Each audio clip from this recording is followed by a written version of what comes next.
예, 안녕하십니까. 경작인문 이범웅입니다. 오늘은 12주차이고요. 첫 번째 시간입니다. 이제 얼마 남지 않았습니다. 조금만 더 열심히 합시다. 자, 11주차에서는 물가지수와 인플레이션 그리고 생산과 성장에 대해서 살펴봤습니다.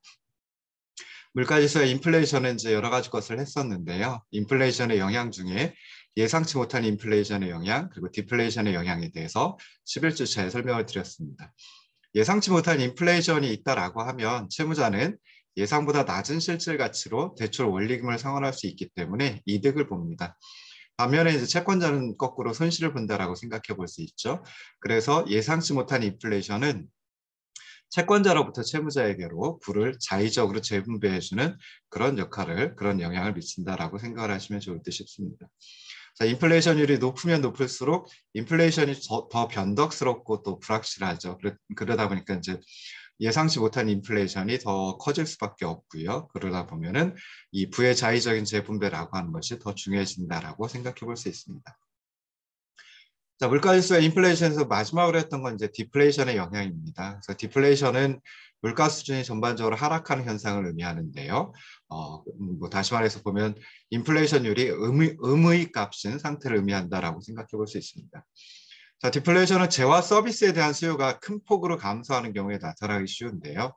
이러한 그 총 수요의 감소는 소득 감소 그리고 실업 증가로 이어지기 때문에 경제에 심각한 영향을 미치게 됩니다.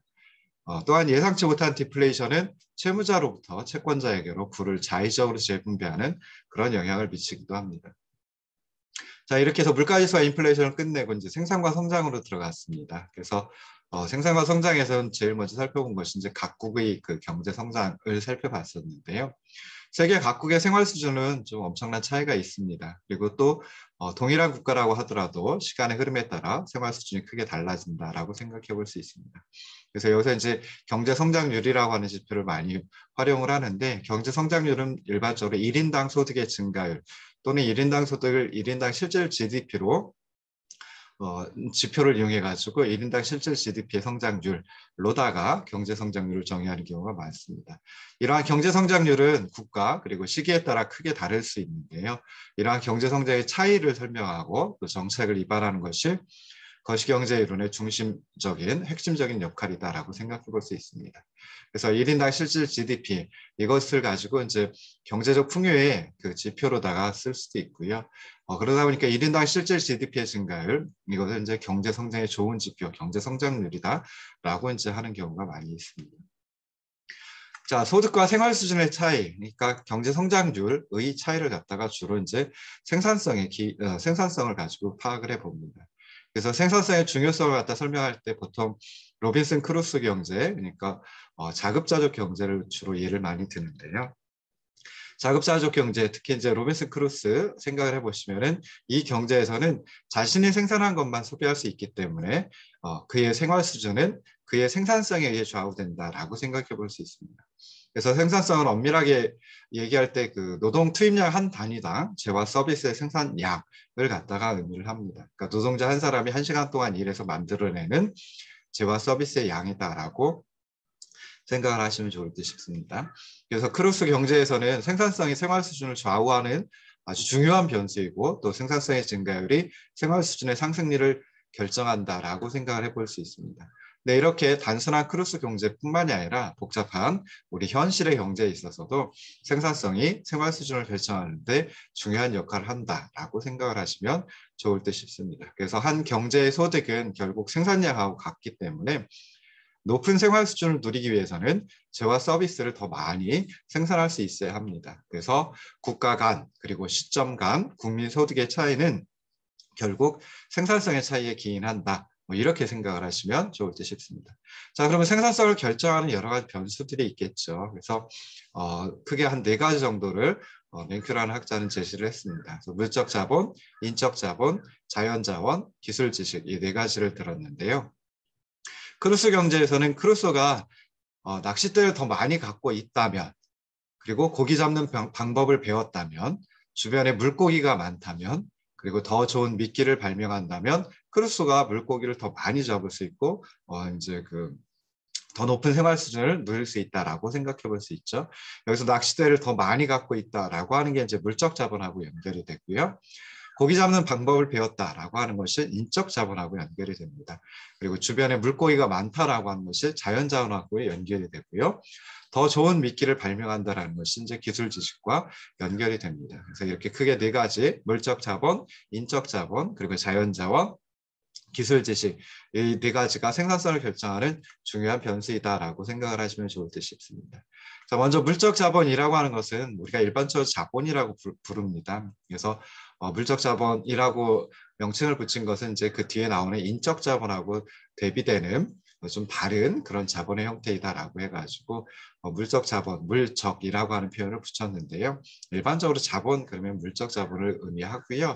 그다음에 인적 자본은 이제 구별해가지고 인적이라고 하는 표현, 용어를 갖다가 더 넣었습니다. 그래서 물적 자본, 자본이라고 하는 것은 재화 서비스의 생산에 투입되는 설비, 시설과 장비를 의미한다라고 생각을 하시면 좋을 듯 싶습니다.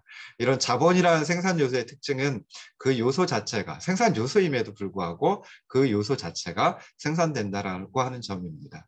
다시 말해서 자본은 또 다른 자본재를 포함한 재화 서비스를 만드는 데 사용되는 생산 요소이면서 과거의 생산 과정에서 창출된 생산물이다라고 이해하시면 좋을 듯 싶습니다. 자, 두 번째 생산성을 결정하는 변수가 인적 자본입니다. 그래서 인적 자본은 노동자들이 교육과 훈련 그리고 경험을 통해 체득하는 지식과 기술을 의미합니다. 그래서 교육, 훈련, 경험 등을 통해서 얻는 게 인적 자본인데요. 이 인적 자본은 물적 자본하고 다르게 눈에 보이지는 않죠. 그렇긴 하지만 물적 자본과 마찬가지로 인적 자본도 한 국가가 재화 서비스를 생산하는 능력을 높여주고 그리고 물적 자본하고 마찬가지로 인적 자본도 생산이 된다. 그러니까 생산물이다라고 이제 생각을 해볼 수 있습니다. 자, 세 번째 생산성을 결정하는 변수가 자연 자원입니다. 그래서 토지, 하천, 대기, 광물 이런 자연에 의해 제공되는 생산 요소를 자연 자원이라고 부르는데요. 자연 자원 부존량의 차이는 각국의 생활 수준 격차와 어느 정도 관계가 있습니다. 그렇긴 하지만 꼭 자연 자원을 많이 갖고 있어야만 재화 서비스의 생산 능력이 높아지느냐 뭐 그런 것만은 아니다. 그래서 우리나라 같으면 이제 자연 자원이 많지는 않죠. 그렇긴 하지만 외국에서 그런 자연 자원을 들여와가지고 가공해서 다시 수출을 하고 하는 그런 그 재화 서비스의 생산 능력이 높다. 뭐 이렇게 이제 생각을 해볼 수 있습니다. 자, 마지막 네 번째 생산성의 결정 변수가 기술 지식입니다. 그래서 기술 지식은 재화 서비스를 생산하는 최선의 방법에 대한 사회의 이해이다라고 이제 정의를 내립니다. 이런 기술 진보가 이루어진다라고 하면 한 재화 서비스 생산에 투입되던 노동력을 다른 재화 서비스의 생산에 활용할 수 있게 됩니다. 그렇기 때문에 이제 더 많은 것을 만들어낼 수 있다라고 생각해 볼 수 있는데요. 기술 지식의 형태로는 공동의 지식, 소유권이 한정된 기술, 그리고 일시적으로 소유권이 인정되는 기술, 특허 이런 것들이 있습니다. 그래서 공동의 지식은 처음에는 한 사람에 의해 사용되다가 또는 한 기업에 의해 사용되다가 누구든지 알게 되어 공동의 지식이 된 기술을 갖다 의미하고요. 영어로 이제 common knowledge라고 표현을 하고 경제에서 굉장히 많이 나오는 표현 중에 하나입니다.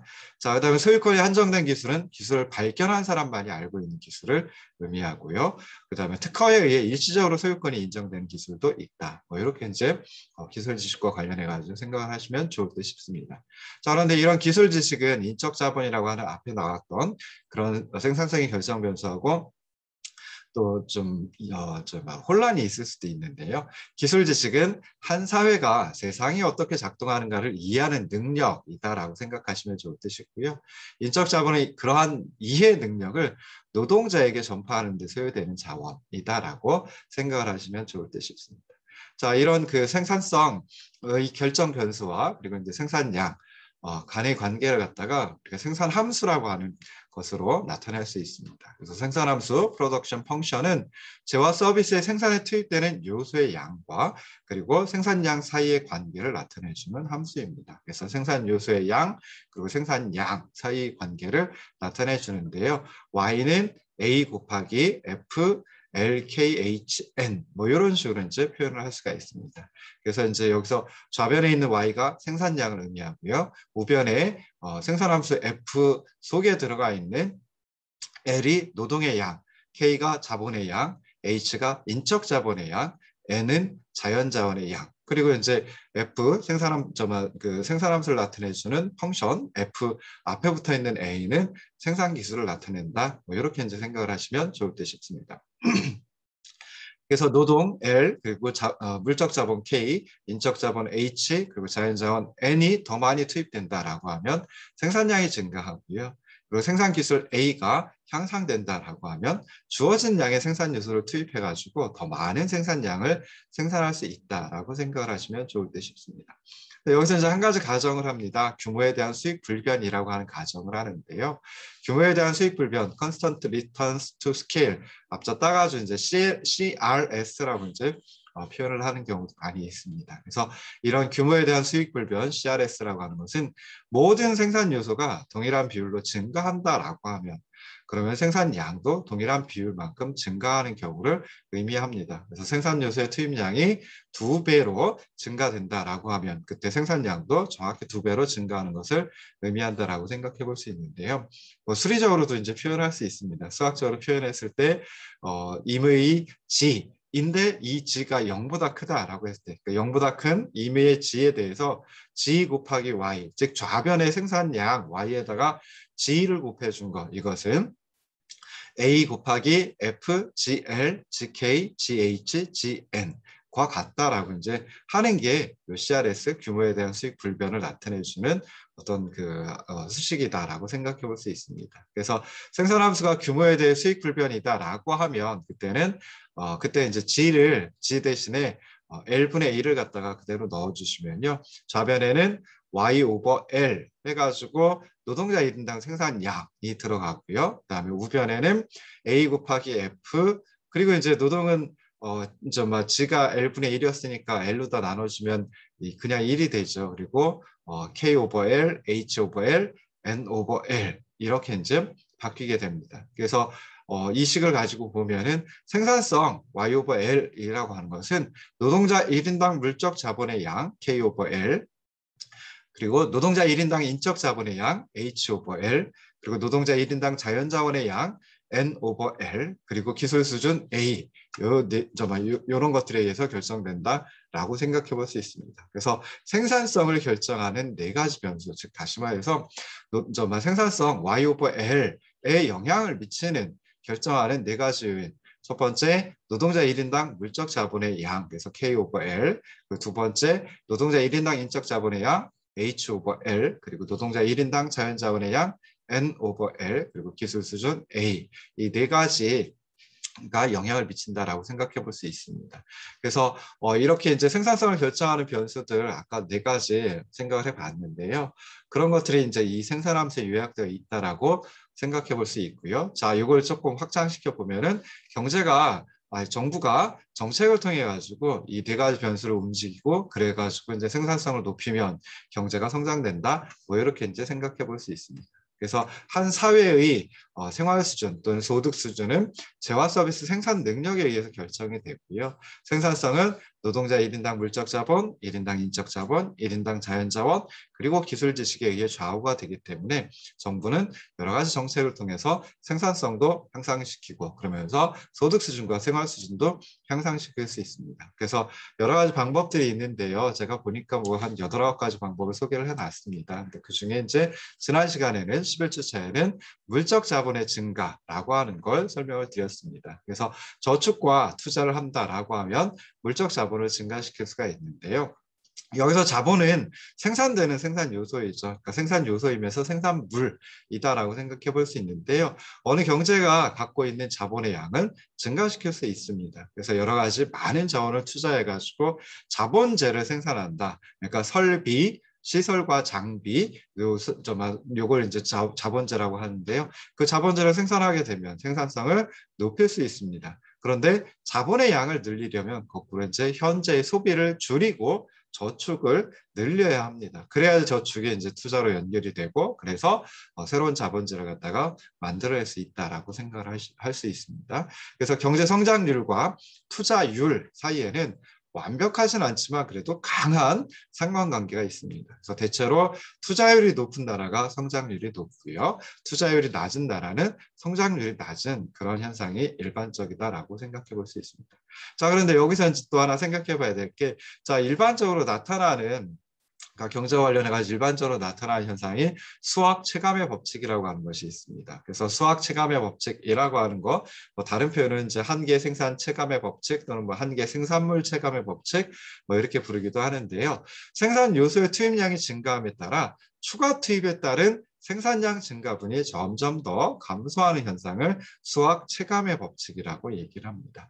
체감이니까요. 점점 더 감소한다. 이렇게 이제 생각을 하시면 돼요. 그래서 생산 요소, 어떤 하나의 생산 요소를 투입량을 증가시키면은 당연히 생산량 증가합니다. 그렇긴 하지만 좀 막 하나씩 생산 요소를 투입함에 따라 생산 요소의 투입량을 증가시킴에 따라서 생산량이 증가하는데 생산량이 증가하는 그 크기는 점점 더 감소하는 현상을 이제 수학 체감의 법칙이다라고 생각을 하시면 좋을 듯 싶습니다. 그래서 여기서 이제 자본을 가지고 생각해 보면은 자본을 증가시킴에 따라서 자본 한 단위를 추가로 투입할 때 늘어나는 생산량은 점점 작아지는 현상, 이것은 이제 수학 체감의 법칙으로 이해를 하시면 좋을 듯 싶습니다. 그래서 노동자들이 재화 서비스 생산에 투입되는 자본을 이미 많이 보유하고 있다라고 하면 자본의 투입량을 더 늘려도 생산성이 그렇게까지 크게 증가하지는 않는다. 그러다 보니까 이제 생산량도 크게 증가하지 않고 소득 수준도 크게 증가하지 않는다. 뭐 이렇게 이제 생각을 해볼 수 있겠죠. 자, 그러면 이제 한 국가가 저축률을 높이는 정책을 시행하게 되면 물적 자본을 증가시킬 수가 있습니다. 저축이 증가함에 따라서 이제 소비재 생산에 필요한 자원의 양은 점점 더 줄어들고요. 왜냐하면 현재 소비를 그만큼 포기하니까요. 대신에 더 많은 자원이 자본재를 생산하는 데 투입이 됩니다. 그러면 그 결과로 자본이 점점 축적이 되고요. 그러다 보면 생산성이 향상되고 그래서 GDP 성장률, GDP 증가율이 점점 더 높아진다. 뭐 이렇게 이제 생각해 볼 수 있다는 거죠. 근데 이러한 높은 성장률은 일시적으로만 유지가 되는데 그 이유는 아까 말씀드렸던 생산함수가 자본에 대해서 수학 체감하는 현상을 보이기 때문에 그렇다. 수학 체감의 법칙 때문에 그렇다라고 생각을 하시면 좋을 듯 싶습니다. 그래서 수학 체감의 법칙이 적용되기 때문에 저축률이 증가해도 그래서 투자율이 증가한다라고 하더라도 일시적으로만 높은 성장률이 유지되고 시간이 흘러감에 따라 가지고 이런 생산성 증가율 그리고 GDP 증가율은 점차 둔화된다라고 생각을 해보시면 좋을 듯 싶습니다. 근데 여기서 시간이 흘러감에 따라 즉 장기를 갖다가 상정을 하는데 이 장기가 얼마만큼의 기간일까라고 했을 때 뭐 우리나라 같은 경우 꽤 길었죠. 뭐 한 3, 40년 정도 됐었고요. 30년 정도 충분히 됐습니다. 그리고 중국과 같은 나라도 한 2, 30년 정도 계속 이렇게 이제 GDP 증가율이 높았었죠. 자, 그래서 이런 식으로 생각해 보면은 가난한 상태에서 출발한 나라들이 이미 부유한 상태에 있는 나라들보다 성장률이 높은 그런 경향이 나타납니다. 그래서 이런 경향을 따라잡기 효과, 캐치업 이펙트라고 얘기를 합니다. 다시 말해서 다른 조건이 같다라고 하면 상대적으로 가난한 상태에서 출발하는 나라가 빠른 속도로 성장하기 쉽다. 그런 효과를 따라잡기 효과라고 생각을 하시면 좋을 듯 싶습니다. 그 이유는 가난한 나라의 노동자들은 기본적인 장비, 즉 설비, 그러니까 뭐 이게 이제 자본이죠. 그래서 이런 기본적인 장비, 자본재를 갖고 있지 않기 때문에 자본에 대한 투자가 조금 커진다라고 해도 노동자들의 생산성이 굉장히 크게 향상이 됩니다. 부유한 나라의 노동자들은 이미 많은 설비, 많은 자본재, 장비 뭐 이런 것들을 갖고 있습니다. 그러다 보니까 자본에 대한 투자가 이루어진다라고 해도 생산성이 크게 증가되느냐, 향상되느냐, 그렇지는 못하다. 뭐 이런 식으로 이제 생각을 하시면 좋을 듯 싶습니다. 그래서 이렇게 해가지고 지난주차, 11주차 했던 거 요약해가지고 정리했습니다. 자, 그리고 이번 시간에 이제 그 이어가지고 물적 자본을 증가시키는 또 다른 방법에 대해서 좀 생각을 해보도록 할게요. 자, 그래서 그 부분을 갖다 딱 펼쳐놨어야 되는데 죄송합니다. 자, 그래서 정부가 정책을 통해 가지고 경제를 성장시킬 수 있는 방법 했을 때 물적 자본의 증가와 관련된 두 번째 방법은 해외로부터의 투자라고 하는 것이 있다라고 생각을 하시면 좋을 듯 싶습니다. 그래서 우리나라도 이제 해외로부터의 투자 굉장히 많이 받았었죠. 그래서 한 나라의 저축률 그리고 투자율을 높이는 정부 정책은 아까도 말씀드렸듯이 이제 투자를 증가시켜가지고 장기적으로 경제를 성장시킬 수 있습니다. 자, 그런데 이런 투자할 때 필요한 재원을 마련하는 방법은 이제 국내에서 내국인들이 저축하는 그런 방법도 있고요. 또는 외국의 자본을 통해 가지고 투자를 하는 방법도 있을 수 있습니다. 그래서 외국인의 자본 투자, 외국인이 이제 우리나라 국내에 투자를 하는 거죠. 그래서 외국인 자본 투자는 크게 두 가지로 나눠서 생각해 볼 수 있는데요. 하나는 외국인 직접 투자, 그리고 나머지 하나는 외국인 포트폴리오 투자가 있습니다. 그래서 외국인 직접 투자다라고 하는 거, 이것도 예전에 많이 얘기가 됐었습니다. 그래서 Foreign Direct Investment 앞자 따가지고 FDI라고 이제 표현하기도 했었는데요. 이 외국인 직접 투자는 외국의 개인이나 외국 법인에 의해서 소유되고 운영되는 투자를 갖다 의미합니다. 그래서 롯데제과가 중국에 제과 공장을 지었다라고 하면 중국의 입장에서는 외국인이 직접 투자한 셈이 되는 겁니다. 자, 그런데 외국인 포트폴리오 투자라고 하는 것은 외국인의 자본으로 재원을 조달하고 내국인에 의해서 운영되는 투자를 의미합니다. 그래서 예를 들어 중국 회사가 자국에 공장을 짓습니다. 뭐 제과 공장을 지으려고 해요. 근데 그때 필요한 재원을 자기 회사, 그 중국 회사의 주식을 팔아서 확보할 수 있는데요. 뭐 한국인에게 팔았다라고 하면은 이제 한국인이라고 하는 중국의 입장에서 외국인이죠. 그래서 한국인이라고 하는 외국인에 의해서 이제 중국의 포트폴리오 투자가 이루어졌다. 이렇게 이제 생각을 하시면 좋을 듯 싶습니다. 이 두 가지 외국인 직접 투자, 외국인 포트폴리오 투자 둘 다 모두 한국 사람이 중국의 자본 축적에 필요한 자원을 공급한 것이다라고 생각해 볼 수 있습니다. 우리나라도 이제 1960년대 이후에 외국의 자본을 굉장히 많이 끌어와 가지고 투자를 하였고 그로 인해서 이제 굉장히 높은 생산성의 향상 그리고 소득 수준의 향상이 이루어졌다라고 생각을 하시면 좋을 듯 싶습니다. 자, 그런데 외국인들이 투자를 하는 거 이유가 있겠죠. 당연히 투자로부터의 수익. 그러니까 그 투자를 갖다가 국내에 했을 때보다 외국에 했을 때 더 많은 수익을 얻을 수 있기 때문입니다. 그래서 롯데제과가 중국에 제과 공장을 지었다라고 하면 그러면은 이제 중국의 자본이 증가하고요, 생산성이 높아지고 그래서 중국의 GDP가 증가한다라고 생각해 볼 수 있습니다. 반면에 롯데제과는 중국의 국민소득 증가한 그 부분 중에 일부를 이윤의 형태로 이제 한국으로 가져오게 되는 거죠. 마찬가지로 이제 이게 이제 외국인 그 직접 투자였고요. 외국인 포트폴리오 투자 같은 경우에는 한국인이 중국 회사의 주식을 구입했다. 그러면 그 회사 이윤의 일부를 배당받을 권리를 갖게 되고 배당받아가지고 또 우리나라로 가져가겠죠. 그래서 이런 식으로 이제 외국인 투자가 이루어진다라고 생각해 볼 수 있는데요. 자, 외국인의 자본 투자가 국민소득 뭐 GDP라든지 GNI 이 두 가지에 미치는 영향은 좀 다르게 나타난다라고 생각해 볼 수 있습니다. 그래서 롯데제과가 중국의 제과 공장을 지어서 운영하게 되면 그 공장에서 창출되는 소득의 일부는 소득의 대부분은 중국에 살고 있는 사람한테 돌아갑니다. 그렇지만 일부는 중국에 살지 않는 사람들에게 돌아가겠죠. 그러다 보니까 투자로 인해서 중국 사람들의 소득 증가액은 중국 내의 생산 증가액보다는 더 적어진다라고 생각해 볼 수 있습니다. 그래서 GNP나 GNI라고 하는 것이 GDP보다는 좀 적어진다. 그래서 롯데제과가 중국에서 공장을 지어가지고 생산을 했어요. 그럼 그 생산물 전체가 중국의 GDP에는 잡히는 거죠. 그렇긴 하지만 그 중에 일부 일부 소득은 중국에 남아있지 않고 한국으로 가져가게 되니까 중국의 소득 GNI라든지 GNP 에는 포함이 되지 않는다라고 생각해 볼 수 있습니다. 그래서 그런 걸 생각해 볼 수 있는데요. 그럼에도 불구하고 외국인 자본 투자는 경제 성장을 추진하는 굉장히 좋은 방법이다라고 생각해 볼 수 있습니다. 그래서 투자의 과실이 투자를 통해 가지고 얻어내는 성과의 일부가 외국으로 가기는 하지만 그래도 그 나라의 그 해당 국가의 자본 스탁 그리고 생산을 증가시키는데 굉장히 도움을 많이 주고요. 그러다 보면 또 이제 실질 임금이 증가하는 이런 효과도 가져오게 됩니다. 자, 그러면서 이제 이런 외국인 투자를 통해 가지고 선진국의 최신 기술을 도입할 수도 있는 거죠. 그래서 롯데제과가 뭐 제과와 관련해 가지고 선진적인 기술을 가지고 있는데 중국에 공장을 차린다라고 하면 그러면 당연히 중국 사람들이 그 최신 기술을 습득을 하게 되는 거죠. 그래서 이런 식으로 해가지고 요 외국인 투자, 해외로부터의 투자, 이게 이제 물적 자본을 증가시키는 또 다른 방법이다라고 하는 거 이제 생각을 해봤습니다. 자, 그다음에 인적 자본을 증가시키는 방법이 있습니다. 그래서 인적 자본을 증가시키는 첫 번째 방법, 가장 중요한 방법, 교육이죠. 그래서 교육은 인적 자본에 대한 투자이다. 뭐 이렇게 그냥 한마디로 경제에서 얘기를 할 수도 있습니다. 그래서 이런 그 인적 자본에 대한 투자, 교육이라고 하는 것은 한 나라의 장기적인 경제 성장을 좌우하는 중요한 변수이다라고 생각해 볼 수 있습니다. 그래서 교육 수준이 높아가지고 인적 자본이 풍부한 나라이다라고 하면 아무래도 생산성이 높아지고요. 그래서 정말 1인당 GDP가 높아지고 소득 수준 높아지고 생활 수준이 높아진다라고 생각해 볼 수 있고요.